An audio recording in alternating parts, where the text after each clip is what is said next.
મિત્રો, આપણે અગાઉ સ્પોર્ટ્સના અલગ અલગ ક્ષેત્રો વિશે માહિતી મેળવી. તે મુજબ આપણે એક નવા ક્ષેત્ર છે સ્પોર્ટ સ્કાઉટ, તેના વિશે વિગતે માહિતી પણ ફાલ્ગુનીબેન પાસેથી મેળવીશું. નમસ્કાર મિત્રો. રમતગમતની દુનિયામાં દરેક મહાન ખેલાડી એક દિવસ અજાણ્યો ટેલેન્ટ હતો અને તેને શોધી કાઢનાર વ્યક્તિ હતો સ્પોર્ટ્સ સ્કાઉટ.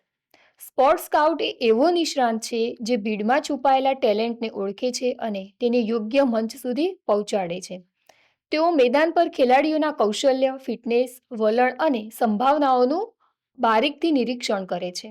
આજના સ્પોર્ટ્સ યુગમાં જ્યાં હજારો ખેલાડીઓમાંથી થોડા જ આગળ વધે છે, ત્યાં સ્પોર્ટ્સ સ્કાઉટની નજર અને નિર્ણય ખેલાડીના ભવિષ્યને બદલી શકે છે.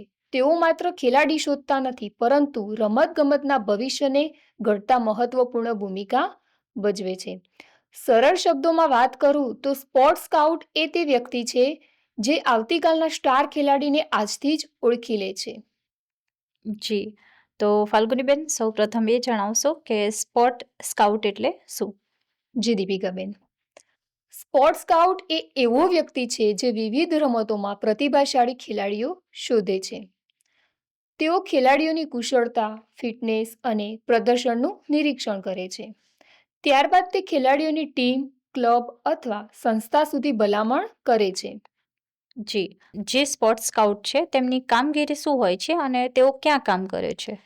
કામગીરીની વાત કરું તો વિવિધ સ્પોર્ટ્સ મેચ અને ટુર્નામેન્ટમાં હાજરી આપવી, ખેલાડીઓની કુશળતા અને પ્રદર્શનનું નિરીક્ષણ કરવું, ખેલાડીઓ વિશે રિપોર્ટ તૈયાર કરવો, કોચ અને ટીમ મેનેજરને માહિતી આપવી, નવી પ્રતિભા શોધવી અને પ્રોત્સાહન આપવું. તેના કાર્યસ્તરની વાત કરું તો સ્પોર્ટ્સ ક્લબ અને ટીમ સાથે, સ્પોર્ટ્સ એકેડમી અને ટ્રેનિંગ સેન્ટરમાં, સ્કૂલ અને કોલેજ ટુર્નામેન્ટમાં, સ્થાનિક, રાજ્ય અને રાષ્ટ્રીય મેચોમાં, સ્ટેડિયમ અને ખેલ મેદાનમાં, સ્પોર્ટ્સ મેનેજમેન્ટ કંપનીમાં.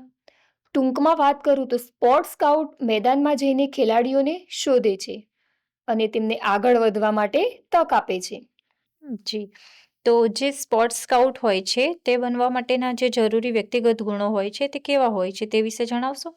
જી, જરૂરી ગુણોની વાત કરું તો રમતો વિશે ઊંડું જ્ઞાન હોવું જોઈએ, ધ્યાનથી નિરીક્ષણ કરવાની ક્ષમતા, નિર્ણય લેવાની ક્ષમતા, સારો સંચાર અને ધીરજ અને મહેનત. જી, તો જે સ્પોર્ટ સ્કાઉટ હોય છે તે બનવા માટેની શૈક્ષણિક લાયકાત અને તેની ભરતી પ્રક્રિયા વિશે પણ જણાવશો? જી, શૈક્ષણિક લાયકાતની વાત કરું તો કોઈ પણ વિદ્યાશાખામાં ધોરણ 12 પૂર્ણ કરો તથા સ્નાતકની ડિગ્રી મેળવો તથા સ્પોર્ટ્સ મેનેજમેન્ટમાં અનુસ્નાતક ડિપ્લોમા કરી શકો છો. સ્પોર્ટ્સ સાયન્સ અથવા ફિઝિકલ એજ્યુકેશનમાં ડિગ્રી ફાયદાકારક છે અને રમતોમાં અનુભવ હોવો લાભદાયક હોય છે. સ્પોર્ટ્સ સ્કાઉટની ભરતી પ્રક્રિયાની વાત કરું તો સ્પોર્ટ્સ ક્લબ અથવા ટીમમાં અરજી કરવાની હોય છે. ખેલકૂદ ક્ષેત્રમાં અનુભવ જરૂરી હોય છે. ઇન્ટરવ્યૂ અથવા ટ્રાયલ દ્વારા પસંદગી થાય છે અને કેટલીક સંસ્થાઓ તાલીમ પણ આપે છે. જી, તો ફાલ્ગુનીબેન, જે સ્પોર્ટ સ્કાઉટ હોય છે તેમનું માસિક વેતન કેટલું હોય છે અને આગળ જતાં એમાંથી પ્રગતિના અવસર મળતા હોય તો તે વિશે પણ જણાવશો? જી દીપિકાબેન, સરકારી ક્ષેત્રે સરકારશ્રીના પગાર ધોરણ મુજબ અથવા ખાનગી સંસ્થાઓમાં તેમના અનુભવ અને લાયકાત મુજબના હોય છે અને તેમાં પ્રગતિની અસીમ તકો રહેલી છે, જેવી કે લોકલ સ્કાઉટથી નેશનલ અને ઇન્ટરનેશનલ સ્કાઉટ બનવું, મોટી ક્લબ અથવા ટીમ સાથે જોડાવવું, સિનિયર સ્કાઉટ અથવા હેડ સ્કાઉટ બનવાની તક, સ્પોર્ટ્સ મેનેજમેન્ટ અથવા કોચિંગમાં આગળ વધવું, પોતાની ટેલેન્ટ શોધવાની એજન્સી શરૂ કરવી અને જેમ જેમ અનુભવ વધે તેમ પ્રતિષ્ઠા અને આવક પણ વધતી જાય છે. જી, તો સ્પોર્ટ સ્કાઉટ બનવા માટે કોઈ શિષ્યવૃત્તિ કે યોજનાનો લાભ મળે છે ખરા?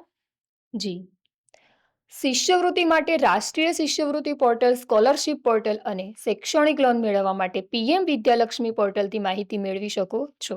સ્પોર્ટ્સ સ્કાઉટ રમતોના ક્ષેત્રમાં મહત્વપૂર્ણ ભૂમિકા ભજવે છે.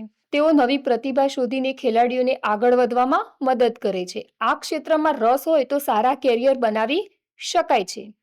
ખૂબ સરસ ફાલ્ગુનીબેન, આપે ખૂબ જ મહત્વપૂર્ણ માહિતી આપી છે. તો મિત્રો, આ વિડીયોના ડિસ્ક્રિપ્શન બોક્સમાં કરિયર કાર્ડની લિંક આપેલી છે, તેના ઉપર ક્લિક કરીને તમે વધુ માહિતી મેળવી શકો છો. ધન્યવાદ.